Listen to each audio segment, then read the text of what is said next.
The truth about Goku versus Vegeta.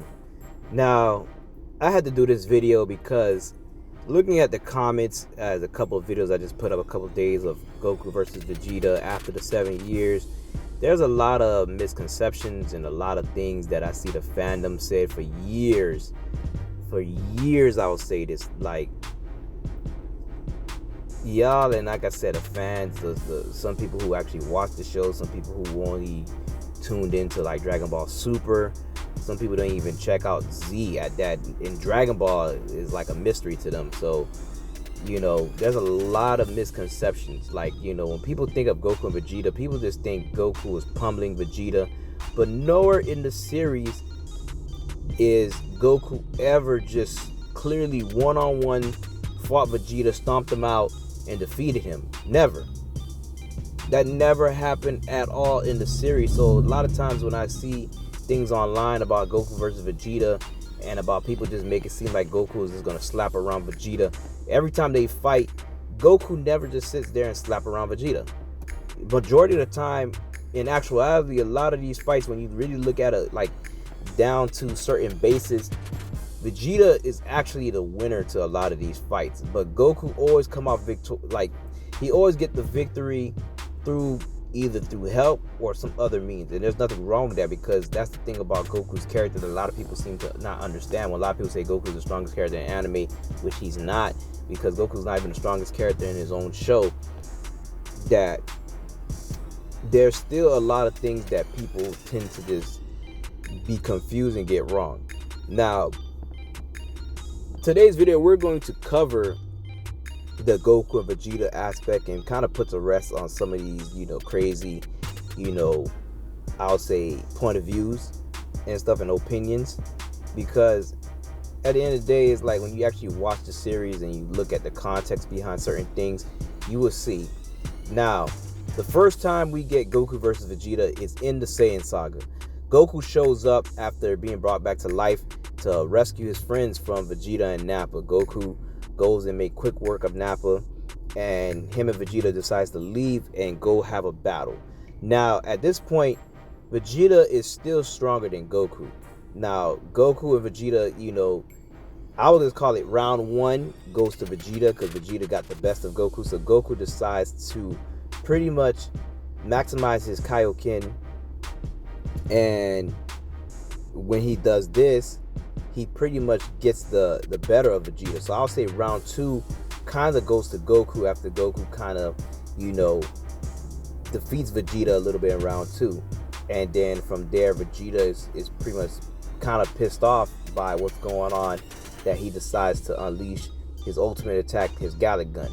Now, at this point, him and Goku have to, duke it out with their beams, where Goku unleashing his Kamehameha and Vegeta using his Gallic Gun. At this point, Goku has to pretty much maximize his Kaioken again to pretty much get the edge on Vegeta in this beam struggle. Now, mind you, even though Vegeta lost this beam struggle, Vegeta was not that much damage. It was more so of his pride. Goku, on the other hand, at this point, Goku, his body is run down at this point, even to the point where Yajirobe shows up and gives him a pat on the back. Goku is screaming from the pain because his body is not accustomed to this. Mind you, Goku was just brought back to life, so he never used, his Kaioken while he was alive. So at this point, it's really just, it's really like, he's pretty much first time using it and going past his limits. At this point, his body is pretty much trash.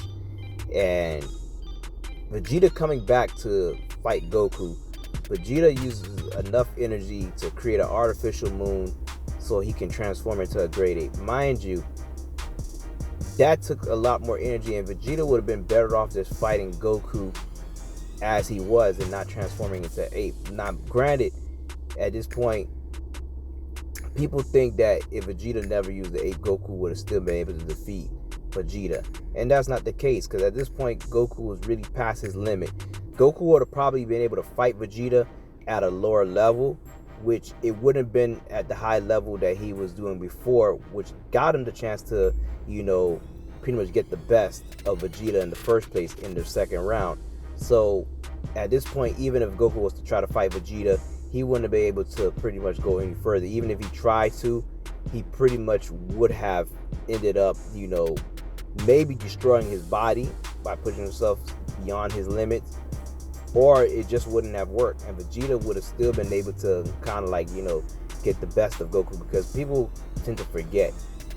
After Vegeta becomes a grade 8 and he's, he crushed all the bones in Goku's body, Goku friends shows up to save him. Krillin and Gohan and Yajirobe's help they're the only way that, Goku survived this, because at this point, they cut off Vegeta's tail, and once Vegeta loses his tail, he reverts back to normal. At this point, Gohan steps in to try to fight Vegeta, and pretty much at this point, Gohan is pretty much distracting Vegeta while Krillin is getting the Spirit Bomb from Goku. At this point, they manage to hit Vegeta with a Spirit Bomb, and Vegeta is still up, kicking and ready to fight at this point, even after being hit with a Spirit Bomb at this point. Now, mind you, he's about to take out Gohan until Gohan sees the artificial moon that Vegeta created and starts to transform into the ape. Now, Vegeta, who's still run down after his battle with Goku and having a big beam struggle, he takes a Spirit Bomb and he's able to fight against a grade 8 and managed to take out Gohan's tail to survive at this point, which essentially Gohan landing on him was pretty much like, that was kind of like the end for him at this point, where he kind of reached his limits and Krillin was going to kill him at this point. But if you examine this fight, through all that Vegeta was able to take, and still be able to, put up a fight and still be standing and crawl and walk out, because at that point Goku could not move at all compared to Vegeta, and Vegeta ended up fighting Goku, Gohan, Krillin, and Yajirobe at this point, and still able to crawl his way out to try to escape, where Goku couldn't move at all at this point. Vegeta would definitely, I would say Vegeta it would definitely have gotten the win, but Goku ultimately won the war through his friends coming to help, and that was one for the good guys. But like I said, with that fight, it was definitely kind of contentious, and I think Vegeta never had someone else challenge him, let alone a Saiyan challenge him and pretty much kind of bruise his ego at this point. But overall, if you look at this battle, if Goku didn't have his friends to come, Vegeta could have taken the win. Even if he didn't turn into a grade 8 at this point, he would have still had a chance to bring the win home. Now, fast forward over, we go to their second fight, which is Majin Vegeta versus Goku. If you really watch this fight and see all the scenes that's being showed in the anime, you will kind of see Vegeta, majority of the fight, is getting the best of Goku.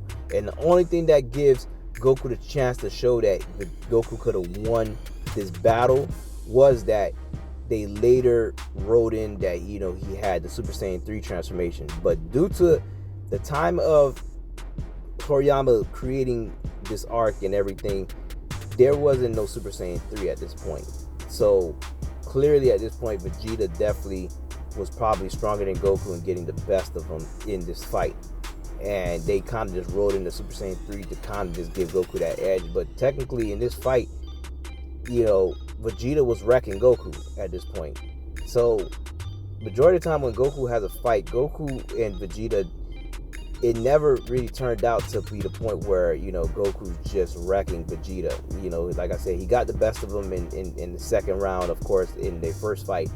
But the fight wasn't over completely, and Vegeta was still standing ready to fight some more and still had a lot of power left and stuff like that. So that would have went into a battle of stamina. And Vegeta being able to still fight at a high level without no drawbacks would have definitely gave him the edge to defeat Goku, because Goku wouldn't have been able to go all the way and just finish, Vegeta at this point and stuff like that if Vegeta came back. So once Vegeta was coming back to fight Goku, Goku was definitely worried at this point. Now, and he had good reasons to be worried. Now, later on, of course, if we look at other things like, Dragon Ball GT, of course we get Baby Vegeta versus, but I don't really count this too much because then again, that was like Baby Vegeta and not an actual like just Vegeta versus Vegeta. I mean Vegeta versus Goku. But, we had that. Now we finally get a sparring match, which we don't really get to see too much of it, and it happens off screen, but Vegeta defeats Goku in this sparring match at the end of Dragon Ball Superhero. And I'm not surprised because, like I said, at the end of the day, when it comes to a match of this Goku versus Vegeta, there's always been something to interrupt their fight, and majority of the time Vegeta has the upper hand in a lot of these fights. Majority of the time, like I said, besides the Majin fight, which, like I said, on the outside looking in, due to Toriyama writing in that Goku had Super Saiyan 3 later on, it kind of like, helps to sell that Goku could have won the fight with Super Saiyan 3.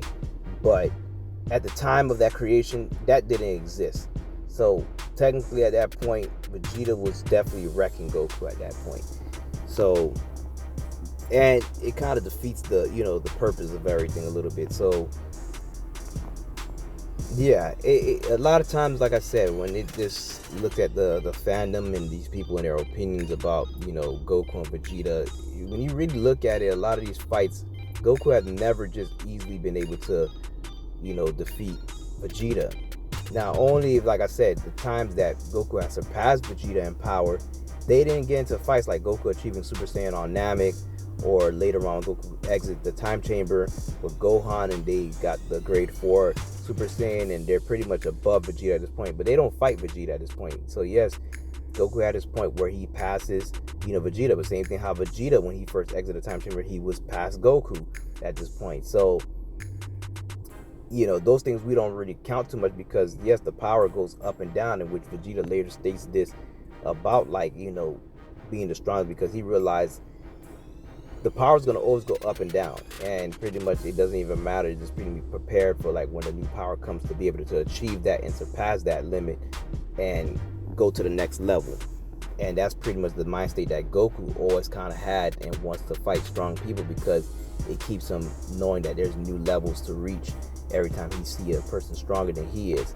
And for the most part, Goku doesn't really want to fight people who's not stronger than him, or he just want to test their power, especially if he looks like it could be stronger than him too at the same time. So him fighting Vegeta has always just been something that if Goku feels like he could clearly just outright defeat Vegeta, he wouldn't be interested in having that match with Vegeta. So definitely, you go back and re-examine these things and you will see clearly that, a lot of people just had this big misconception that, Goku's just wrecking Vegeta. But in actuality, when you look at these fights, Vegeta had the upper hand in majority of these fights, and due to like things that helped Goku out, Goku would not have survived his battles with Vegeta. So that's it for this video. I got more videos on the way right now. Like I said, I want you guys to go and subscribe to the channel, hit the notification bell, check out some of our other videos. A lot of them is, some topics that you guys want to see. We got a lot more topics coming. We got some more things coming. Like I said, you guys can check us out over on TikTok. We can check us out on Twitter, aka X, and send in any questions or any requests of any videos or any topics or things that y'all want to know about Dragon Ball. We also cover certain things of other animes like Naruto and a couple other things that was going to be coming to the channel. So just stay tuned.